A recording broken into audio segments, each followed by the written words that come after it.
آپ کی ایک رائے اور میری دوسری، اور کیونکہ تم میری رائے ماننے سے انکار کرتے ہو تو اس مسئلے کا کوئی بہتر متبادل راستہ نہیں ہو سکتا۔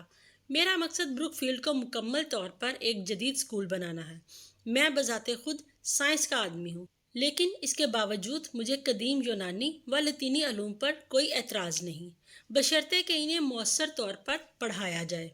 کیونکہ وہ مردہ زبانیں ہیں تو یہ اس بات کا بالکل جواز نہیں ہے کہ انہیں مردہ تعلیمی تکنیک سے پڑھایا جائے۔ میں سمجھتا ہوں مسٹر چپنگ کہ آپ کے لاطینی اور یونانی علوم کے اسباق آج بھی بالکل ویسے ہی ہیں جیسے وہ اس وقت تھے جب میں نے 10 سال پہلے یہاں کام کا آغاز کیا تھا۔ چپس نے دھیرے سے اور فخر کے ساتھ جواب دیا، اگر یہ بات ہے تو یہ اسباق بالکل ویسے ہی ہیں جیسے کہ اس وقت تھے جب آپ کے پیشرو مسٹر میلرم یہاں آئے تھے، اور یہ 38 سال پہلے کی بات ہے۔ ہم نے 1870 میں یہاں کام کا آغاز کیا تھا، مسٹر میلرم اور میں نے، اور یہ مسٹر میلرم سے پہلے والے ہیڈ ماسٹر مسٹر ویدر بائی تھے جنہوں نے پہل میرے سلیبس کو منظور کیا تھا۔ آپ چوتھی کلاس میں سیسارو پڑھائیں گے، انہوں نے مجھے کہا تھا۔ انہوں نے بھی سیسارو کہا تھا، کیکرو نہیں۔ بہت دلچسپ مسٹر چپنگ، لیکن ایک مرتبہ پھر یہ بات میرے نقطہ نظر کو ثابت کرتی ہے، آپ بہت پیچھے ماضی میں رہتے ہیں، حال اور مستقبل میں بالکل نہیں رہتے۔ زمانہ بدل رہا ہے، آپ اسے سمجھیں یا نہ سمجھیں۔ دور جدید کے والدین اپنی 3 سال کی اسکول فیسوں کے بدلے میں ایسی زبانوں کے چند ٹکڑے جنہیں کوئی نہیں بولتا سے زیادہ کچھ مانگنے لگے ہیں۔ علاوہ ازیں آپ کے لڑکے حتیٰ کہ وہ کچھ بھی نہیں سیکھ پاتے جن کی ان سے توقع کی جاتی ہے۔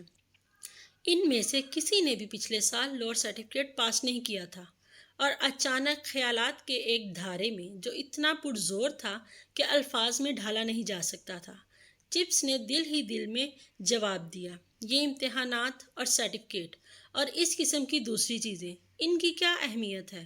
اور یہ سب نظم اور جدت، ان کی بھی کیا اہمیت ہے؟ رالسٹن بروک فیلڈ کو ایک فیکٹری کی طرح چلانے کی کوشش کر رہا تھا، ایک ایسی فیکٹری جو دولت اور مشینوں پر مبنی ایک خود پسند ثقافت کو جنم دے۔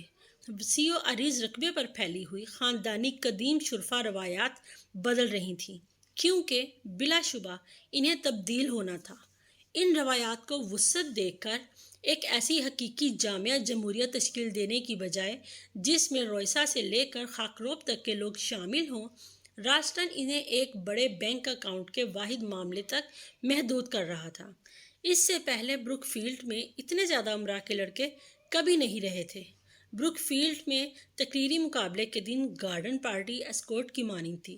رالسٹن ان امراء سے لندن کے کلبوں میں ملا اور انہیں قائل کیا کہ بروک فیلڈ ترقی کی راہ پر گامزن ایک اسکول ہے، اور کیونکہ وہ ہیرو یا ایٹن میں اپنے بیٹوں کو داخلہ دلوانے کی استطاعت نہیں رکھتے تھے، وہ لالچ کرتے ہوئے اس جھانسے میں آ گئے۔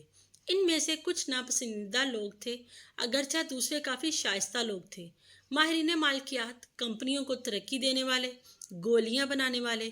ان میں سے ایک شخص تو ہر ہفتے اپنے بیٹے کو 5 پاؤنڈ جیب خرچ دیتا تھا۔ کچھ ناشائستہ لوگ تھے، کچھ خودنما تھے۔ موجودہ دور کے تمام پرشور گلی سڑی بالیدگی اکٹھی ہو گئی تھی۔ تناسب کا عدم احساس تھا، اور باقی تمام چیزوں سے اہم یہ تناسب کا احساس تھا جو بروک فیلڈ کو سکھانا چاہیے تھا۔ ہاں، البتہ لاطینی اور یونانی یا کیمسٹری میکانیات کو اتنا زیادہ زور لگا کر سکھانے کی ضرورت نہ تھی، اور پرچے تیار کرنے اور سرٹیفکیٹ عطا کرنے سے آپ اس تناسب کے احساس کو جانچنے کی توقع نہیں کر سکتے۔ احتجاج اور طیش کی ایک ہی ساتھ میں یہ سب کچھ اس کے ذہن میں گوندا، لیکن اس سے متعلق اس نے ایک لفظ بھی نہ کہا۔ اس نے محض اپنے پھٹے پرانے چوغے کو سنبھالا اور انف ام کرتا ہوا چند قدم دور چلا گیا۔ کافی تو میں ہو چکی تھی۔ دروازے پر وہ مڑا اور کہا، میرا استعفیٰ دینے کا کوئی ارادہ نہیں، اور آپ جو کرنا چاہیں کریں۔ 1/4 صدی کے پرسکون پس منظر میں جب چپس اس منظر کو یاد کرتا تو رالسٹن کے لیے اپنے دل میں تھوڑی سی ہمدردی محسوس کرتا، خاص طور پر جب رالسٹن ان قوتوں سے مکمل طور پر لا علم تھا جن سے وہ نپٹ رہا تھا۔ چنانچہ خود چپس بھی اس معاملے سے بے خبر تھا۔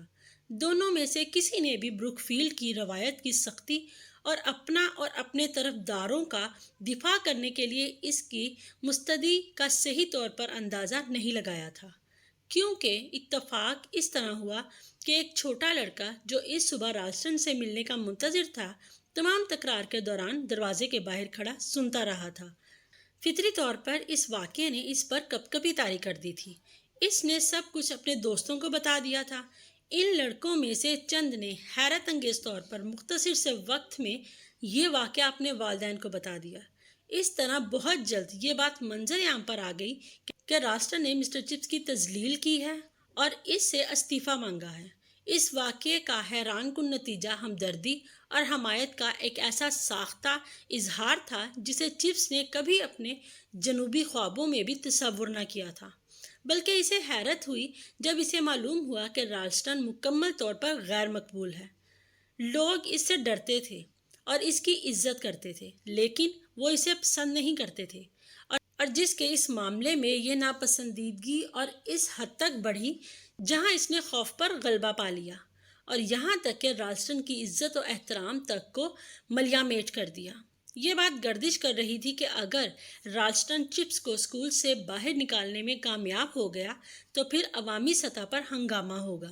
اساتذہ، جن میں سے بہت سے نوجوان تھے جو اس بات پر اتفاق کرتے تھے کہ چپس مایوس کن حد تک قدامت پسند ہے، اس کے باوجود چپس کے گرد جمع ہو گئے، کیونکہ ان کو رالسٹن کا انہیں غلاموں کی طرح ہانکنا پسند نہ تھا، اور یہ کہ وہ اس بوڑھے آزمودہ کار شخص کو اس لڑائی کا ممکنہ فاتحہ دیکھ رہے تھے۔ اور ایک دن گورنروں کے چیئرمین سر جان ریورز نے بروکفیلڈ کا دورہ کیا اور سیدھا چپس کے پاس گیا۔ بڑا اچھا شخص تھا ریورز۔ چپس مسز وکٹ کو درجنوں مرتبہ واقعہ سناتے ہوئے کہتا، وہ کلاس میں ایک بہت ذہین لڑکا نہیں تھا۔ مجھے یاد ہے وہ کبھی فیلوں پر عبور حاصل نہ کر سکا تھا، اور اب میں اخبارات میں دیکھتا ہوں کہ انہوں نے اسے نواب بنا دیا ہے۔ یہ بات واضح کرتی ہے کہ وہ کتنا بڑا آدمی ہے۔ سن 1908 میں اس صبح چپس کو بازو سے تھامے کرکٹ کے ویران میدان میں بچوں کے آس پاس چلتے ہوئے سر جان نے اسے کہا تھا، چپس بوڑھے لڑکے، میں نے سنا ہے کہ رالسٹن کے ساتھ آپ کی سخت جھڑپ ہو چکی ہے۔ مجھے یہ سن کر رنج ہوا تمہاری خاطر، لیکن میں چاہتا ہوں کہ تمہیں یہ خبر ہونی چاہیے کہ تمام گورنرز تمہارے ساتھ ہیں۔ ہم اس شخص کو زیادہ پسند نہیں کرتے، بہت چالاک ہے، اور تمام کچھ یہی ہے کہ وہ کچھ زیادہ ہی چالاک ہے۔ اگر آپ مجھ سے پوچھیں، دعویٰ کرتا ہوں کہ اس نے اسٹاک ایکسچینج والوں کو بیوقوف بنا کر اسکول کے عطیاتی فنڈ کو 2 گنا کر دیا ہے۔ شاید اس نے ایسا کیا ہے، مگر ایسے شخص کی نگرانی ضروری ہے۔ چنانچہ اگر وہ آپ سے اپنے اختیارات کے استعمال میں مناسبت کی حدود کو عبور کرتا ہے تو آپ اسے شائستگی سے کہہ دیں کہ وہ بھاڑ میں جائے۔ گورنر نہیں چاہتے کہ آپ استعفیٰ دیں۔ آپ کے بغیر بروکفیلڈ ویسا نہیں رہے گا جیسا کہ وہ اب ہے، اور انہیں یہ بات معلوم ہے۔ ہم سب یہ بات جانتے ہیں۔